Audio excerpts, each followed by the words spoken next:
Hi, everyone. It's Helly. Thank you for being here today. We greatly appreciate your time. I'm going to go ahead and get the recording started, and then we will dive in because I want to be mindful of everybody's time. Um,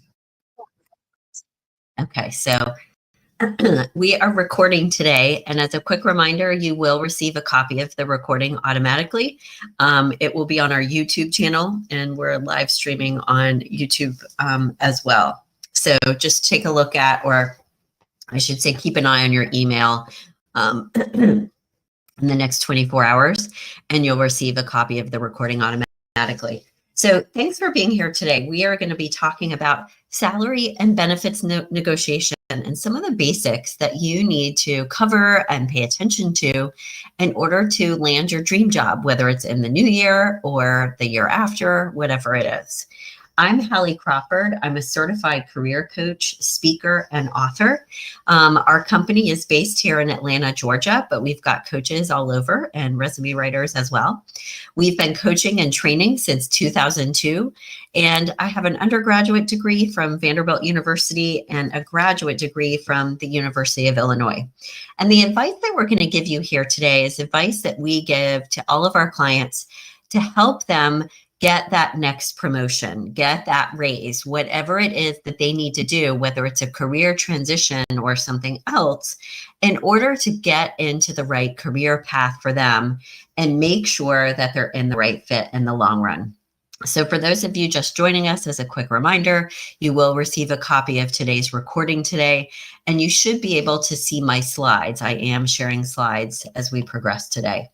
So let's talk first about why this is such an important and kind of a big deal topic. Is a lot of our clients will tell us, understandably, that they feel challenged when it comes to negotiation. It's kind of no one's favorite thing to do. I mean, I'm sure there are people out there that love negotiating, and okay, fine.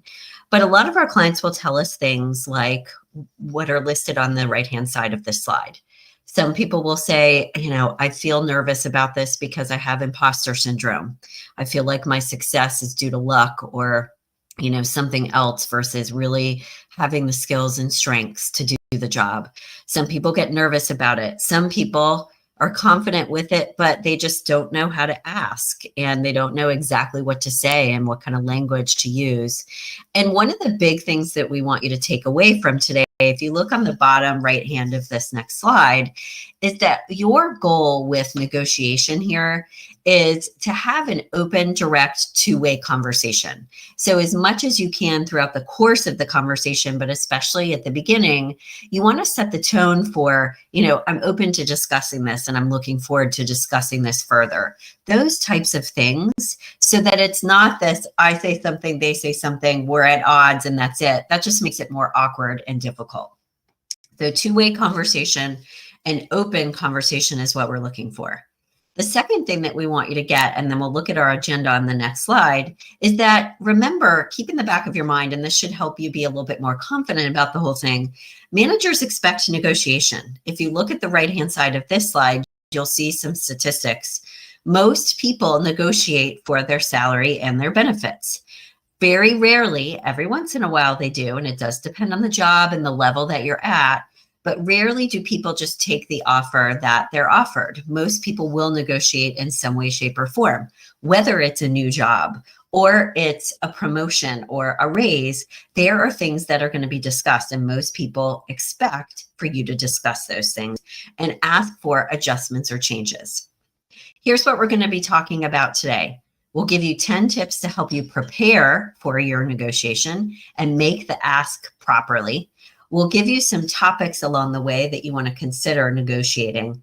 And if you have questions after this webinar, you can feel free to email us at admin at createyourcareerpath.com. Excuse me. And we would be happy to answer those in one of our free consults, so you can learn a little bit more about our services as well. So here are the 3 steps we want you to consider when you're thinking about and preparing for your negotiation. The first thing you need to do, obviously, is you need to make sure you prepare. And there's some suggestions on this next slide here. You want to be clear about what your goal is. You want to have reviewed and be really clear on your brand, your accomplishments, what you bring to the table. conduct some research, prepare like a quick PowerPoint or a document that you can use and present even during the course of the negotiation. The second thing we want you to do is anticipate those red flags. Prepare for how to address possible concerns they might have and arguments against what you're asking for. And then the third step is you've got to be really, really confident walking in. Communicate effectively and assertively is a critical piece to the puzzle here. So let's talk first about identifying your goal. This is going to be situation and career stage dependent, of course, but you want to be thinking about, okay, am I looking at a raise or promotion? And what types of things am I willing to or wanting to negotiate on or ask for? Is it just about the money, or is it also about education and some perks there, or flex time or remote work? So be really clear on your ask, identifying your goal up front so that you don't go in wishy-washy, because that would be bad. When you're identifying your goals, please feel free to use our ideal career model that will help you think about the things that you might want to ask for as it relates to each of these pieces that show you what you need to consider in order to find the right career path. Are there areas that you'd like to flex your muscles a little bit more related to your strengths? And that's part of what you want to talk about. Is it strictly compensation, or are there things, like we said a moment ago, in the work environment that you'd like to negotiate, remote work, et cetera, et cetera? So using our ideal career model as a checklist, our clients love this when they're trying to identify, okay, what is my long-term career goal and career path that's going to be a really good fit for me? These are the components that you need to be considering and making sure that you're covering along the way. Let's get into our top 10 tips. This is our next portion. The 10 tips, as the first one as a starting point. Tip number 1, to help you track and prepare for your ask, is we do want you to take a few minutes to review your accomplishments. And it would be a really good idea to give yourself a couple weeks to work on this. And the reason why I say that is because there's going to be stuff that you've forgotten about, that you remember at the last minute, etc. And it's a great idea, taking a look at the left-hand side of this slide, to write down all of your accomplishments. These are things outside of your resume, okay? It's a great idea ongoing to have an accomplishments document on your desktop computer so that you can put in there these sections on the right-hand side. Measurable results, awards or compliments, testimonials from clients or your boss, experience that you've obtained, things that you may not have referenced on your resume, but beef up or enhance your qualifications. And what you want to do with this accomplishments document at the end is identify like the top 5 to 7 things that you want to make sure you reference during your negotiation. Those things that are going to be the most relevant to the particular job that you're applying to, et cetera, et cetera. So accomplishments document is not just something to have now, but also something to have long-term as well, because there's always going to be stuff that we forget to either add to our resume or that isn't on our resume. The next thing we want you to be thinking about is go ahead and review and update your resume and LinkedIn profile, because they may go check it out. And even if they don't, you've got an updated document to hand over to them to show all of your accomplishments to date. And the exercise of going through these 2 things is part of understanding and knowing what your brand and your value is. So what we find when we work with people on their resume and LinkedIn, kind of a cool byproduct, is they're more confident in their job search and with everything else as a result of going through that with us. So what have you accomplished in the past year? There's several things here that you might want to write down, just depending on your situation. You want to make sure that you've updated your resume to reflect your accomplishments to date, and everything that would be specific or personalize it to the position that you're applying to or to the promotion that you're going for as well. Because it's nice if you can have something like as a leave behind after the meeting that you have that just kind of, enhances your qualifications or supports all of that. And that also, in some cases, you could even cover some of those things during the course of your meeting. Tip number 3 is to read the room. So before you just launch into, this is what I want, you want to make sure you've taken into consideration What's going on with the organization and the industry, etc.? Are they thriving or not doing as well? So you need to taper down your ask a little bit more. Or is there something else you could ask for that's a little bit more realistic? What else would you want to ask for if you can't get that exact salary that you want? For example, one of our clients, she negotiated for working from home twice a week to save on gas money, et cetera, because she was about $2,000 a year apart from what she wanted and what they could actually give her. So be prepared not just to ask for salary, but consider what else you might ask for or accept if you can't get that salary right at that time. A title change, a bonus, or any of these other possible things that you could talk with them about and at least ask about. The worst they can say is no, but if you don't ask, you're never going to know. And it opens up the conversation a little bit more to having a more productive discussion.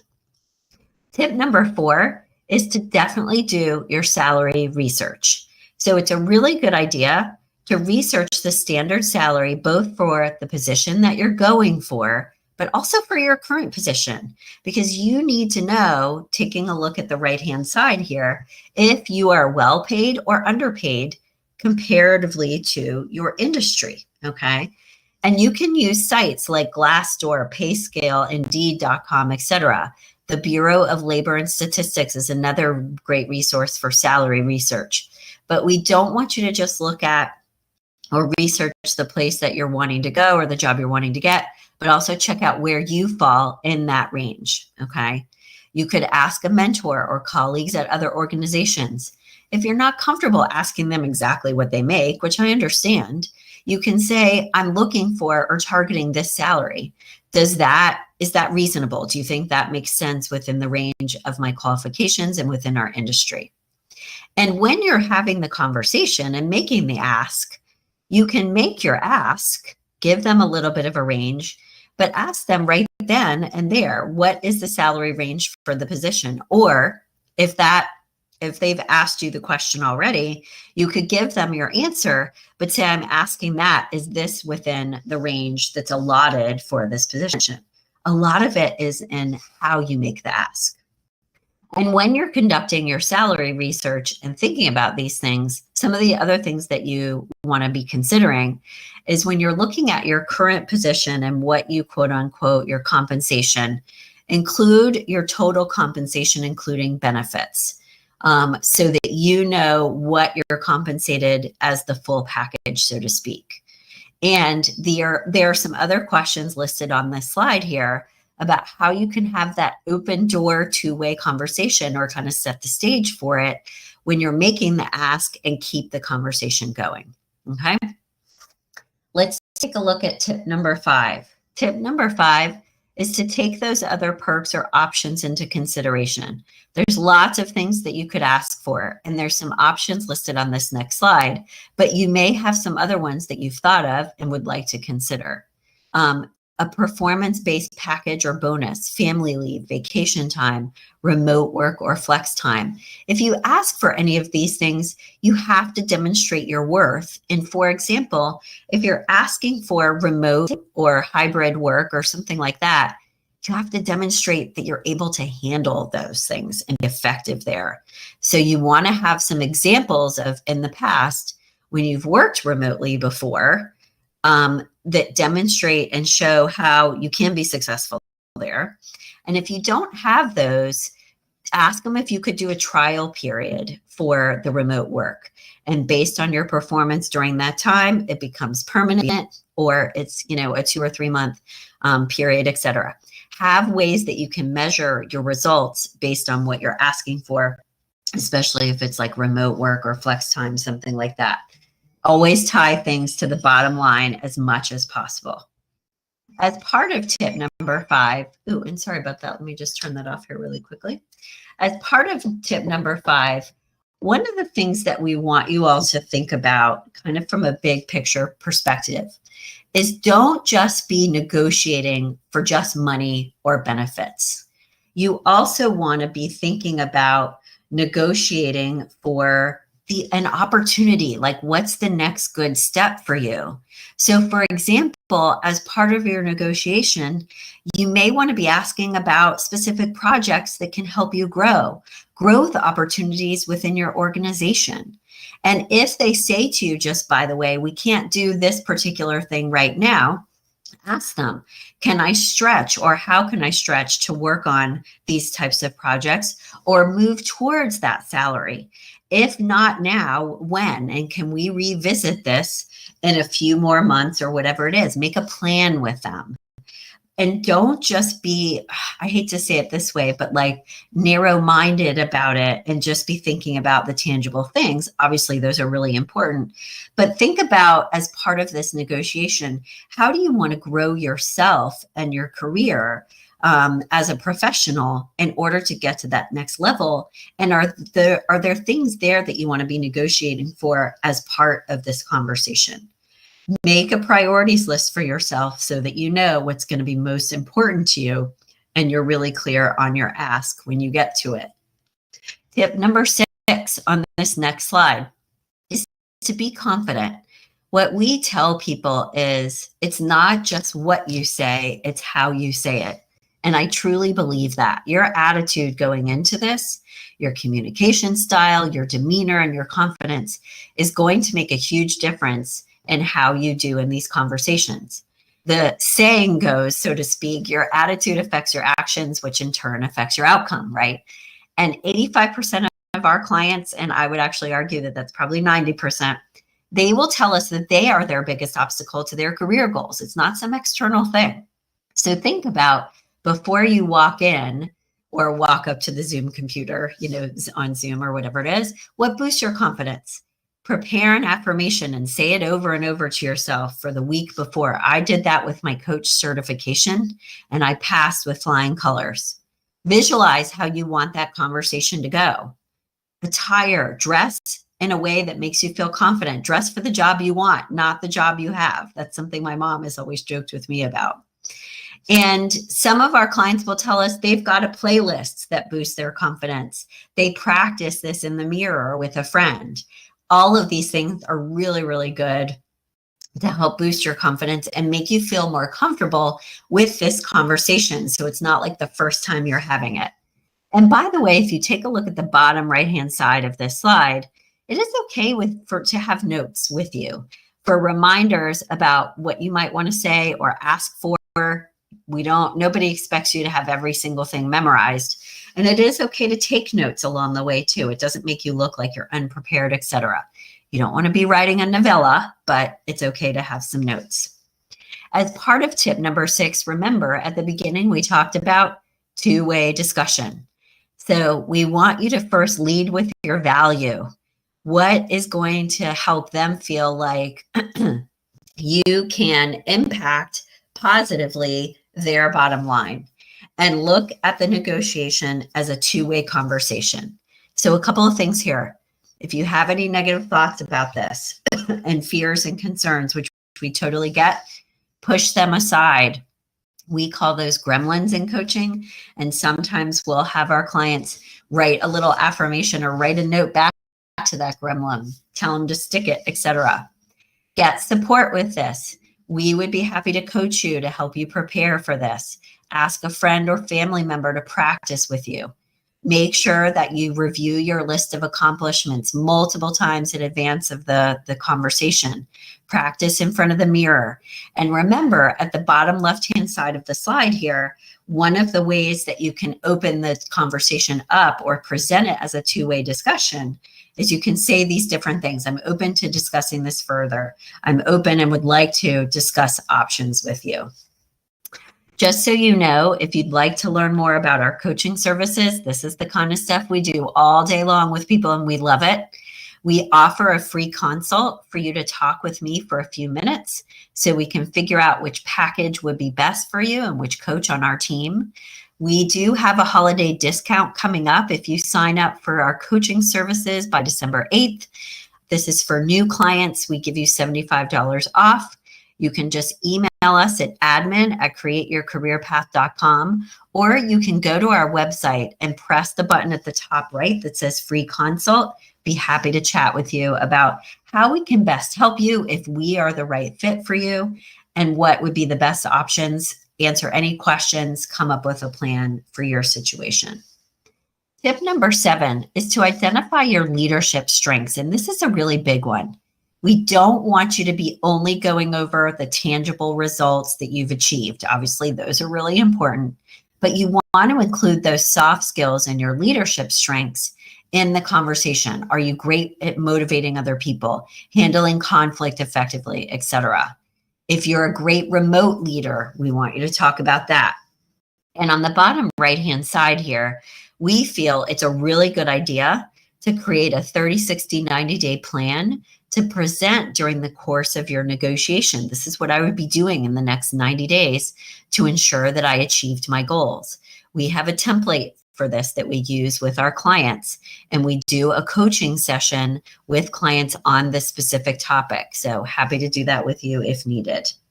And when you're thinking about those soft skills and leadership strengths, you can leverage this leadership wheel if you would like to.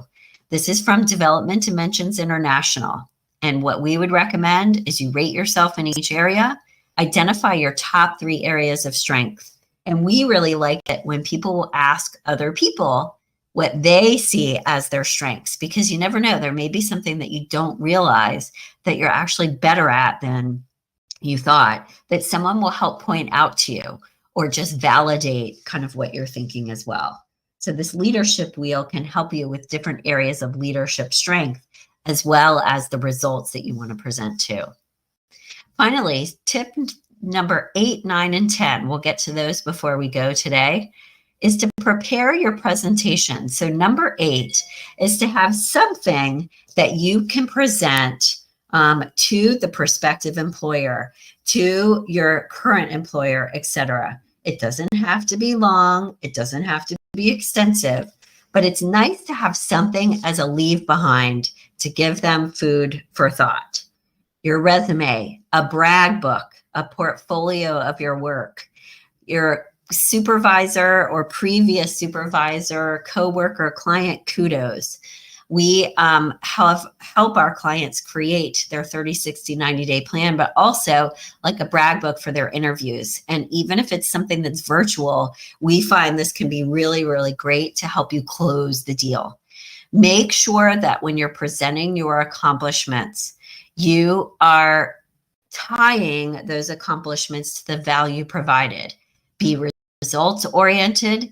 Include numbers as much as you can as results of your work so that they've got tangible things to kind of latch on to. Tip number 9, and we talked about this a little bit earlier, but when you're making the ask itself, we want you to be clear, direct, and short and sweet. So remember, we talked at the beginning about identifying your goals and what you want to ask for and all of that stuff. We want you to make the ask really clearly. So is it salary? Is it title? Is it something else? And at the end of your conversation, or close to the end, based on performance qualifications, I'm asking for X. Is that reasonable and realistic or within your range? Be quiet and wait. Don't keep talking. Sometimes our clients, understandably, will talk too much and overtalk. They'll talk too quickly, etc. So we're always telling them to slow down, be quiet after you make the ask to let them process and respond to you. And if needed, if you feel like it's going to be really, really helpful and important to include the salary research that you've conducted and any other research you've conducted, go ahead and include that as well and let them know why you're making this ask. It's based on the range that I am in, what I've made in the past, what I can bring to the table. And this is the range for the industry within my location as well. Because remember, salary varies across industries, locations, everything else. So you want to be as clear as possible as you can on that. And then finally, last but not least, because this is actually a really big one. Remember at the beginning when we talked about red flags and knowing what those might be. You want to practice dealing with any concerns they might have about what you're asking for and weave those into your presentation. Do you have transferable skills and experience that could take the place of some of the qualifications that they're asking for? Do you have testimonials, for example, for how well you picked up and learned this new software, if that's something that is going to be a possible concern they might have? So make sure that in addition to preparing for your conversation and doing your research and selling yourself, you're also putting yourself in the other person's shoes and saying, okay, if I were them, what are the concerns I might have? And why might I say no to myself? And weave those into your conversations, okay? And as part of tip number 10, we want you to practice the presentation, but also dealing with those red flags. When you're practicing, pay attention to your nonverbals, your confidence, your tone, all of this other stuff, because you might be saying one thing, but if you're coming across in a different way or less confident than you want to, it's not going to be as powerful. So make sure that you're really clear there. Couple of final thoughts before we go here for today. I hope you enjoyed this free webinar and it was helpful for you as a starting point. When you're conducting the meeting, remember, tie your accomplishments to value in the bottom line. Provide those tangible results, include testimonials and kudos. Be prepared to provide a range of salary that you're asking for. You don't have to go in with just one number. Don't make any of the negotiations personal, bash your previous employer, or talk too much. If they can't give you what you're asking for right now, when might they be able to do so? What's the probability, and is there a timeline? What would be the next steps to follow through with any of this? Thank them for their time. And if you need to think about what they've come back with or counteroffered to you, ask them for that time. Is it okay if I think about this for 48 hours and get back with you? Okay. Make sure that as part of closing the deal, you are coming up with and making an agreement on what your next steps should and ought to be. All right. So take action, please. We would love it if before we hop off today that you write down one action step that you will take in the next week. It could be building your list of your ask and your priorities. It could be identifying your red flags. As a reminder, for the free consult to talk with me about our services, it's admin@createyourcareerpath.com. And the coupon, if you would like to get a hold of that, to use that to sign up, just send us an email to that same email address and we'll send you over the coupon and where you can make payment, etc. But I'd be happy to chat with you first about what we do to ensure that it's the right fit in the long run.